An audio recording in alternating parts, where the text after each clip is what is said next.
party from purgatory. On my father's 65th birthday, a celebration of mediocrity masquerading as a milestone, held in the conservatory of his overpriced suburban home, which smells faintly of meat sweats and broken dreams. The theme, apparently, was middle-class delusion. With a dress code of pastel polo shirts and forced cheerfulness, I arrived in black not out of rebellion, just laundry apathy and, let's be honest, emotional accuracy.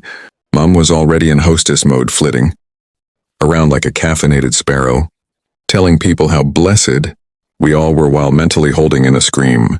You know the vibe, cling film smiles and white wine anxiety.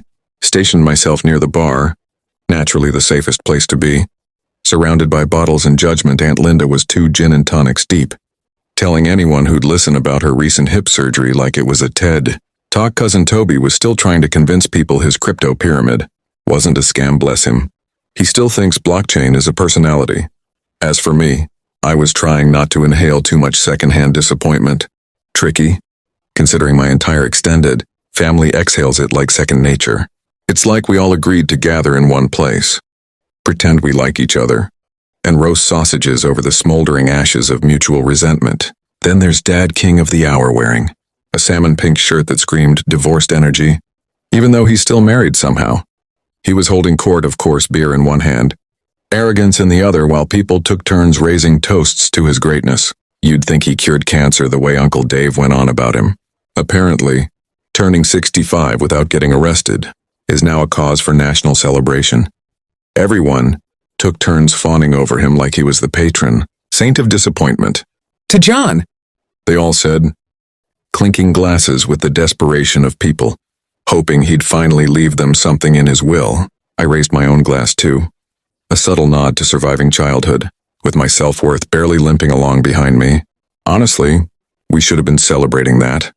And the cherry on this existential trifle, someone made a speech about family unity. I nearly choked on my overpriced corner store Merlot. Family unity? In this house? The same family where eye contact counts as confrontation and emotions are treated like nuclear waste. Still, I smiled, because that's what you do at these things. You smile, you nod, you pretend you're not mentally replaying your therapist's advice, like it's a Spotify playlist. And you wait, you wait for the moment your father inevitably reminds everyone that you are, in fact, the black sheep with the audacity to have feelings and a lack of interest in mortgage rates. So there I was, drink in hand, smirking like a man who knows exactly how this circus ends. Not with cake, not with closure, but with a side eye from Dad and a comment sharp enough to slice through the birthday pavlova. And sure enough, he didn't disappoint. The big speech or verbal uppercut. Now, most normal birthday parties, in civilized families with boundaries and functioning emotional regulation, tend to build up to the cake with a bit of warmth. Maybe a nostalgic toast, a few awkward childhood photos, the odd joke about cholesterol. But not us, oh no. In the glorious tradition of the dysfunctional Dad Olympics, my father chose to celebrate his 65th by attempting a public character assassination with all the subtlety of a sledgehammer made of daddy issues. We were just about to bring out the cake, a monstrosity of fondant and delusion, shaped like a golf course, because apparently turning 65 means you now identify exclusively as a man who wears visors and talks about his swing. When Dad decided to seize the moment, not for gratitude, obviously. That would require self-awareness. No. He cleared his throat like a man about to read, his will out loud and pointed, his emotional wrecking ball squarely at me. He didn't even ease into it. No build-up. No anecdote. Not even a sarcastic, remember when you set fire to the toaster? Just bam, straight to the jugular. You're a failure. An embarrassment to this family. Said with all the warmth of a tax audit and the timing of someone who's been waiting all night to deliver his Oscar-winning performance in Deadbeat. Dad, the musical. I wish I could say I was shocked. I really do. But honestly, it was so on brand I nearly applauded. Bravo, Father. Really leaning into the villain arc. Peak character consistency. Truly inspiring. I tried to laugh because, well, what else do you do when your own father decides your birthday gift to him should be the complete and utter evisceration of your self-worth? I think the sound that came out was technically a laugh, or maybe a dry heave, or a choking fit. Who's to say? The line between comedy and trauma is paper thin, darling. Everyone around us froze. The kind of freeze where wine glasses pause midair and Aunt Karen does that slow blink. Like she's buffering. My cousin mouthed Jesus into his trifle. My mother, bless her crisis management soul, smiled as if maybe, just maybe, Dad had said, "You're a fabulous part of this family," and we'd all just misheard him. Denial's a hell of a drug.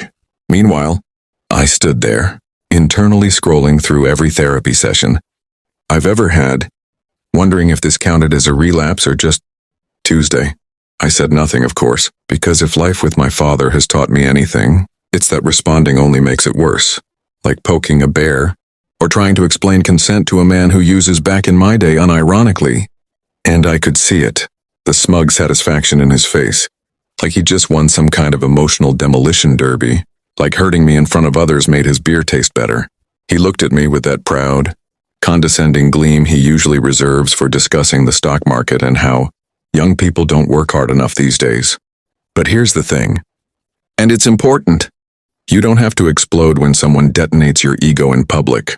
Sometimes the most powerful thing you can do is the most threatening thing, especially to a man who thrives on spectacle, is to smile and say absolutely nothing. So I smiled. I smiled the slow, quiet smile of someone who knows something the rest of the room doesn't. The kind of smile that should come with a soundtrack. The kind that says, "Oh, darling, you've just set the stage, and I've got the finale planned." He had no idea. None of them did, not yet. Silence as a superpower. So there I was, freshly disowned in front of half a Sainsbury's cheese platter and all my relatives, internally bleeding from my pride, and what do? I say nothing. Absolutely nothing. Not even a sarcastic "cheers, Dad." Not a snide comment. Not a passive-aggressive toast to toxic masculinity. Because what can you say to a man who once grounded me for having a tone? A tone, not a tantrum. Not swearing? A slight inflection that suggested I had thoughts of my own. Outrageous, I know. Honestly, if vocal fry had been a crime, he'd have built the gallows himself. So no, I didn't rise to it. I didn't throw a plate or burst into interpretive sobbing. I just stood there, radiating calm like a Buddhist monk. If that monk also happened to be quietly plotting an emotional demolition in 6 languages and a dialect of petty. My face in that moment was the portrait of polite disengagement. You know the look. Lips gently curled into a smile, so controlled it could have been manufactured by IKEA.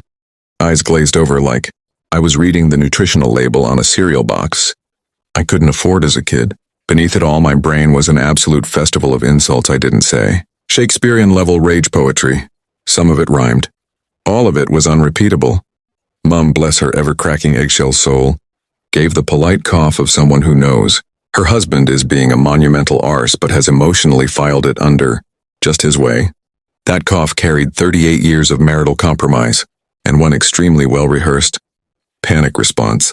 Someone should give that woman a medal or a flat in Majorca. The room responded like it always does. A collective blink. Like everyone momentarily rebooted, tried to load an appropriate emotional reaction, and landed on buffering instead. My sister reached for more crisps like this was completely normal, which for this family it kind of is. If awkward silences were an Olympic sport, we'd be on the podium every Christmas. Uncle Jeff pretended he hadn't heard. He always does. Deaf when convenient. Miracle hearing when the football's on. And me, I just smiled. The kind of smile people mistake for politeness. But it's really just emotional duct tape. A quiet warning that says, "You've taken your shot and now sit back and wait for mine." Because here's the thing. My silence, it wasn't defeat. It was strategy.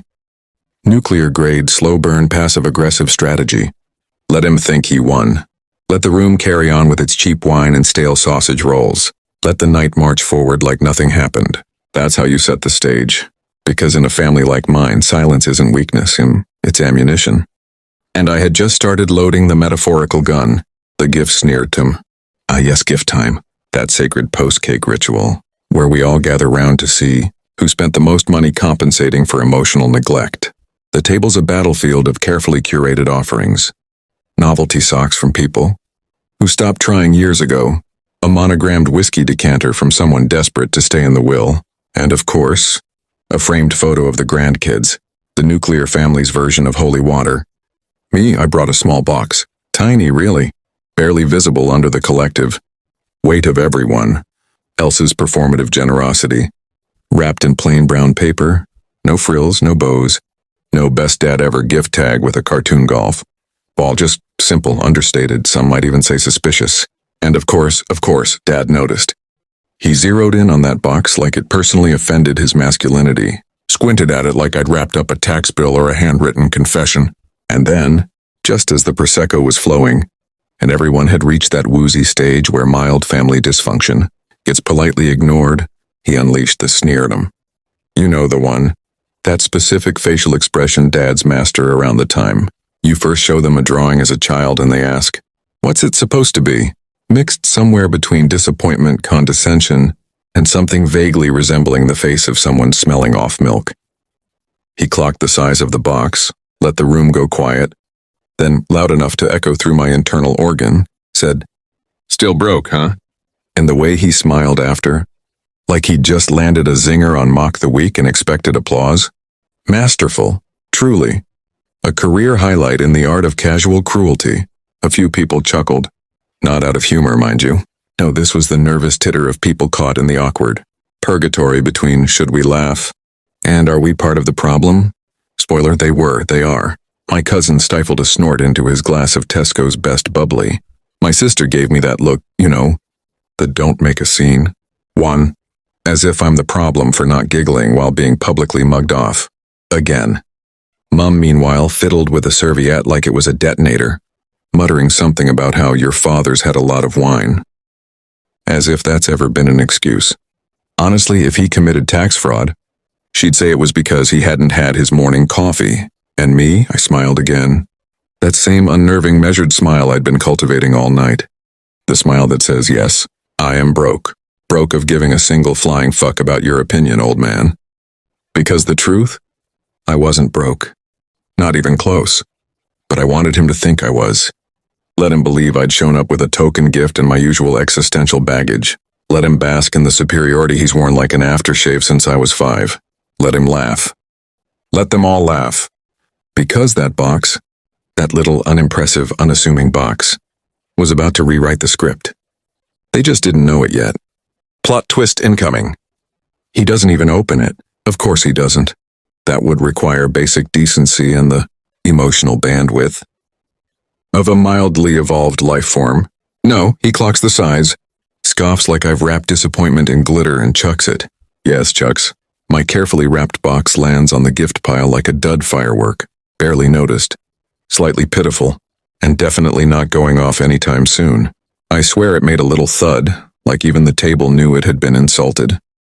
He moves on, keeps chatting. Something about golf or gout. I honestly tuned out after the 4th casual humiliation, probably telling some story from 1983, where he was the hero and I was the punchline. Classic dad. And that's when it happens. I stand up. Calmly.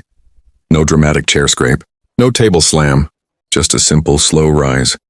Like a passive-aggressive ghost ascending from the land of keeping the peace. I walk over to the sad little box. Pick it up, turn to the room, and a living, breathing museum of emotionally repressed chaos and smile.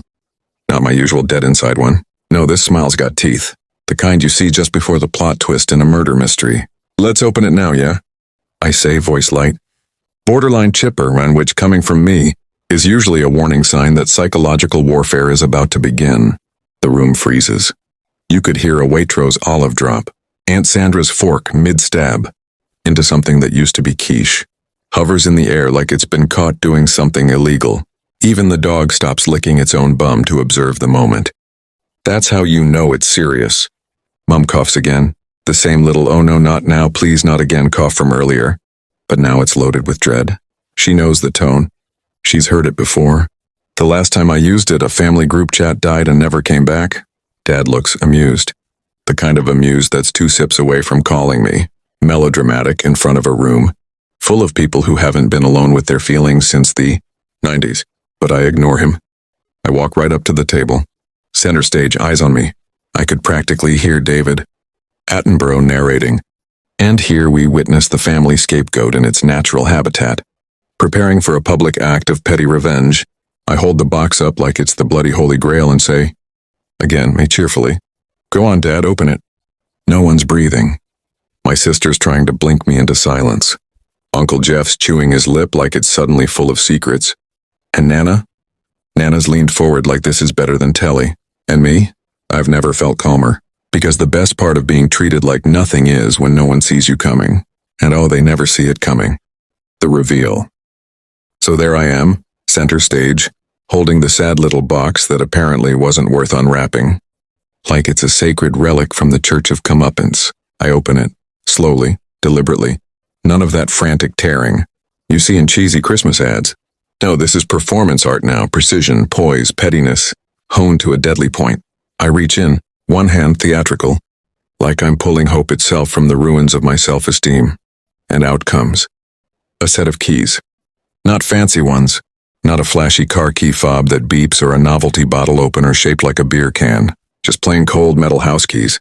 The room holds its breath. And then, because my life is essentially an awkward sitcom, directed by emotional trauma, I pull out a folded document from beneath them, cream-colored, thick paper, the kind that screams legal and life-ruining in equal measure. Silence. You could hear a Pinot Grigio weep into a John Lewis napkin. Dad squints. He's suspicious now. Good. That's his natural state. That and disappointed. I unfold the paper, lay it on the table like a magician revealing the final card. A signed property transfer deed. His name. My name. The name of the house. Ink so fresh it still smells smug. He stares at it like it's written in runes. You can practically see his brain buffering. Congratulations, I say casually, as if I'm not 5 seconds away from shrieking into a pillow. You're now the proud new tenant of your childhood home. Pause for effect. Dramatic irony thick enough to spread on toast. 6-month rolling lease. Rent due on the 1st. And just like that, the atmosphere implodes. Someone drops a fork. Could have been Aunt Sandra. Could have been God. Hard to say. Mum makes a noise that's somewhere between a gasp and a prayer. Nana starts laughing. Wheezing, joyful. I've waited my whole life for this kind of laughing. She's dabbing her eyes with a serviette like it's an awards speech. God bless her. Dad? Dad turns the color of week-old milk left in the sun. Pale, then puce, then something I'm pretty sure isn't medically recognized. He opens his mouth, probably to launch into a sermon about respect, or betrayal, or how this isn't how family works. But nothing comes out. Not a word. Just that stunned silence of a man who's just been served poetic justice on a silver platter, garnished with all the emotional baggage he ignored for 30 years. The irony? Delicious. This is the same man who once said, I'd never amount to anything because I got a B in maths and couldn't reverse park. The same man who joked about me, couch surfing through life, while refusing to co-sign a student loan. And now, he's got 6 months before I raise the rent and charge him for damp. Full circle, babes. And the best part? I wasn't even angry anymore. Just satisfied. Quietly, serenely. Possibly sociopathically satisfied. Let them all chew on that while they finish their Colin the Caterpillar cake. Pale is a color. Dad goes ghost white. Not bit peaky white. Not, ooh, he's had a bit much white. No, I'm talking full Casper the emotionally unavailable poltergeist white. The man looks like he's seen a ghost. Specifically, the ghost of every ounce of empathy he's never managed to muster in his entire life. If karma had a face, it'd look suspiciously like me right now, smug, calm, slightly traumatized but holding it together for dramatic effect. A glass drops somewhere behind me. I don't even flinch. It could have been the Prosecco. Could have been someone's will to live, honestly. In this family, it's hard to tell. Uncle Pete mutters bloody hell. And coming from a man whose emotional range is past the salt to ooh, traffic was a nightmare. That's basically a full-blown TED Talk. I just stand there basking, not enjoy. Oh no, let's not pretend this is some big Hollywood redemption arc. I'm not skipping off into the sunset with closure in my pocket and a hug from Dad on the horizon. No, I'm basking in the warm, awkward glow of collective disbelief. The rare and elusive moment where an entire room full of relatives, most of whom voted against therapy as a concept, are too stunned to say anything passive-aggressive. It's practically festive. Mom's got the expression of someone who's just watched her prized porcelain fall off a shelf in slow motion. Not sure if it's horror or repressed admiration. Could be both. Knowing her, it'll come out 6 months later during an unrelated argument about dish towels. My sister's biting the inside of her cheek, like she's physically restraining her own facial muscles from joining in. Classic, she'll call me later to say, that was a bit much, while secretly loving every second of it. Even the dog looks confused, like he's wondering if he's supposed to move out now. And Dad, he's still silent. The man who has never missed an opportunity to make a smug, belittling remark now can't find a single syllable to throw at me. Not one. It's like someone's unplugged his power source. Probably the same outdated superiority complex that's been fueling him since 1985. Honestly, if this was a film, this is where the camera would pan slowly around me while some dramatic classical piece plays in the background, something moody with a cello, as I stand amidst the debris of a well-timed reckoning. But this isn't a film. It's just a birthday party, with terrible vol au vents, and a freshly dethroned king of a house he no longer owns. And me? I'm just a former family punchline holding the mic for once. No script, no apology. Just receipts. And a legally binding lease agreement. Backstory bombshell. Here's the thing they never saw coming. I wasn't broke. Not even a little bit. I mean, sure, I don't own a convertible or a gym membership or a personality that screams LinkedIn influencer but financially destitute. Nah, I was just quiet. There's a difference. A difference no one in this family's ever bothered to understand. Because in this house, silence, mire, weakness, and modesty. Failure. Unless you're loudly announcing your own success with a side of humble brag and a garnish of superiority complex. You're basically wallpaper, while they were all busy diagnosing my life with their wine-fueled wisdom. He's always been a bit lost. Hasn't he? Does he even have a proper job? I was buying up the actual family home quietly, legally, with money. I earned doing things they don't understand because it doesn't involve a pension scheme and a golf club membership. Let's rewind for dramatic effect, shall we? Gran died. Tragic, obviously. She was the only one who actually listened to me, without checking her watch mid-conversation. When her estate came up, everyone assumed Dad would get the house by divine patriarchal right, the same way he assumes control of the TV, remote, and the moral high ground. Spoiler alert, he didn't. Because Gran, bless her mildly passive-aggressive heart, left it open to offer.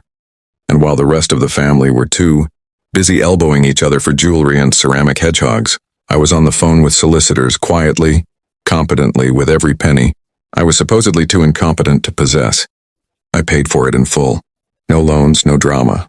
No bank of mom and dad, which is ironic, because the original bank of mom and dad now rents from me on a 6-month rolling lease. Funny how the world works when you stop trying to impress people who wouldn't clap for you unless you were on fire and it was cold out.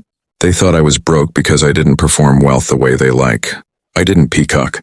I didn't post. I didn't use words like networking opportunity or synergy or my portfolio.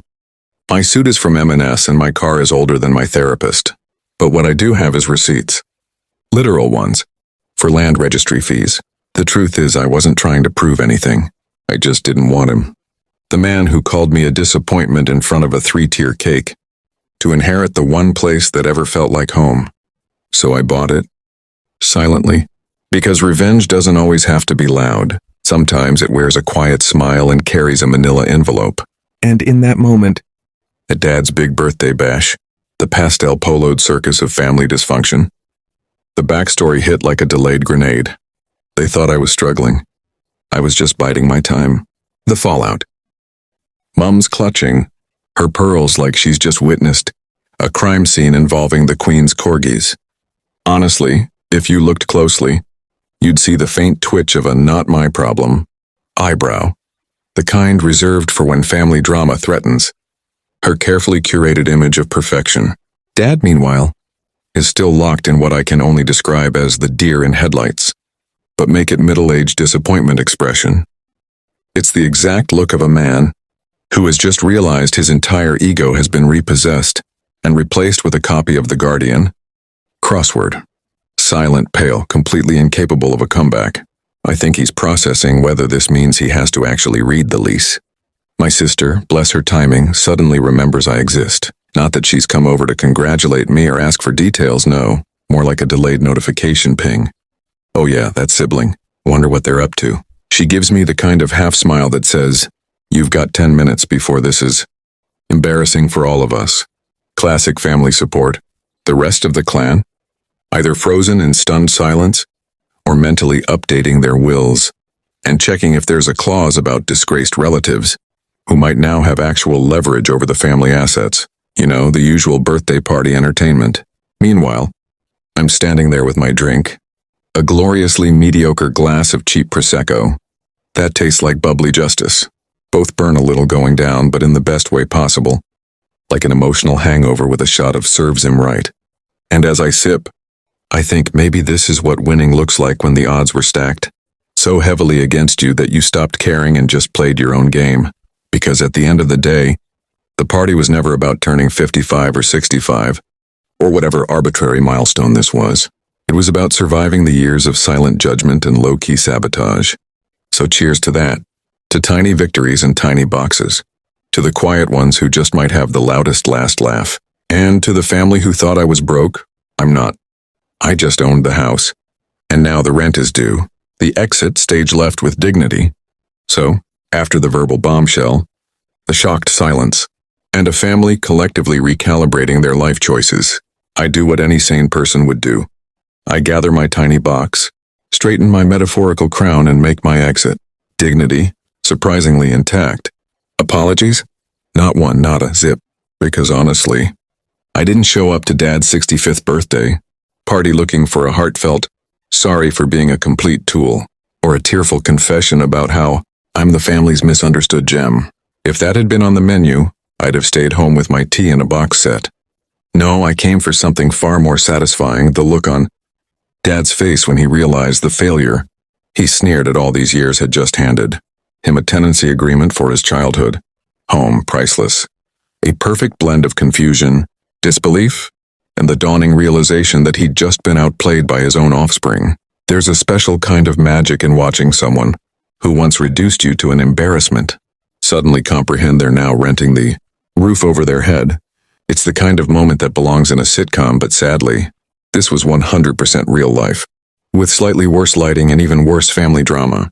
As I walked away, past the frozen faces and the strained, polite clapping, which I swear was more for the wine than the speeches, I felt this quiet, delicious satisfaction.